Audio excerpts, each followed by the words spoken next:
آپ صلی اللہ علیہ وسلم نے اپنا پسینہ صاف کیا اور مسکراتے ہوئے حضرت عائشہ رضی اللہ تعالیٰ عنہ کو مبارکباد دی. عائشہ تجھے مبارک ہو، تیری برات کے لیے میرا اللہ خود آ گیا ہے. آپ صلی اللہ علیہ وسلم نے سورۃ النور کا دوسرا رکوع جو ہے وہ پورا تلاوت فرمایا.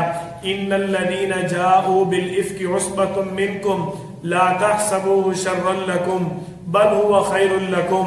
اللہ تعالیٰ نے یہاں سے لے کر آخر رکوع تک آخر میں اللہ تعالیٰ نے فرمایا وَلَوْلَا إِذْ سَمِعْتُمُوهُ قُلْتُمْ مَا يَكُونُ لَنَا أَن نَتَكَلَّمَ بِهَذَا. تم لوگوں نے یہ واقعہ سنتے ہوئے فوراً کیوں نہ کہا کہ یہ ساری بات جھوٹی ہے. سبحانک ھذا بہتان عظیم، کہ یہ تو بالکل پاک ہے اور یہ تو بہت بڑا بہتان ہے جو اس پر لگایا جا رہا ہے. اللہ تعالیٰ آپ صلی اللہ علیہ وسلم کو اور آپ کے ماننے اور چاہنے والوں کو اس بات سے خبردار فرما رہے ہیں کہ حضرت عائشہ کی پاک دامنی آپ نے فوراً کیوں نہ بیان کی. حضرت عائشہ رضی اللہ تعالیٰ نے جواب دیا یا رسول اللہ، میں یوسف علیہ السلام کے باپ یعقوب علیہ السلام والا صبر کرتی ہوں کہ اللہ تعالی ہی میرے بارے میں فیصلہ کرے گا. فصبر جمیل واللہ المستعان علی ما تصفون. آپ صلی اللہ علیہ وسلم کی ان زوجہ محترمہ کے بارے میں اللہ تعالیٰ نے جب برات کا اعلان فرما دیا، بی بی عائشہ رضی اللہ تعالیٰ عنہ ابھی آپ صلی اللہ علیہ وسلم کے پاس سے اٹھی نہیں ہے اور آپ صلی اللہ علیہ وسلم بھی وہیں بیٹھے ہیں کہ حضرت عائشہ رضی اللہ تعالیٰ عنہ جو ہے وہ آپ صلی اللہ علیہ وسلم کے سامنے اس چیز کا اظہار کرتی ہیں کہ میں اللہ کا شکر ادا کروں گی. کیوں؟ ادھر آپ کے ابا صدیق اکبر رضی اللہ تعالیٰ نے اپنی بیٹی کو کہا اٹھ کر اپنے پیغمبر صلی اللہ علیہ وسلم کا شکر ادا کر.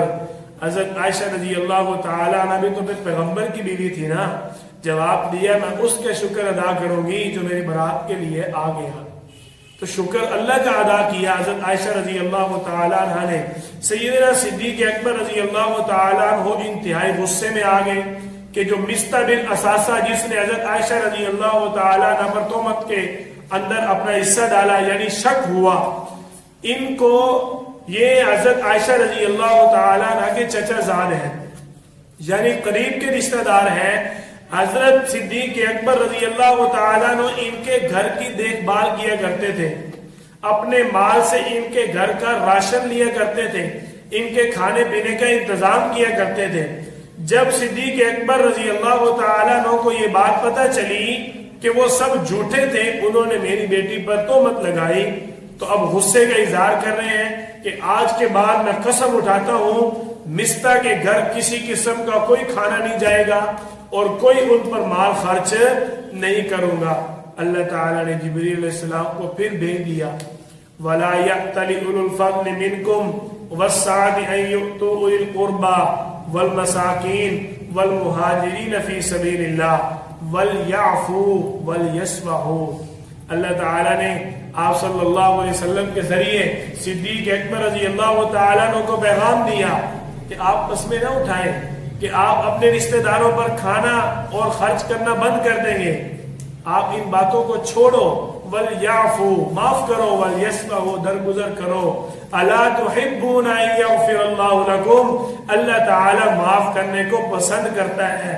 واللہ غفور رحیم کیونکہ اللہ تعالیٰ خود معاف کرنے والا ہے.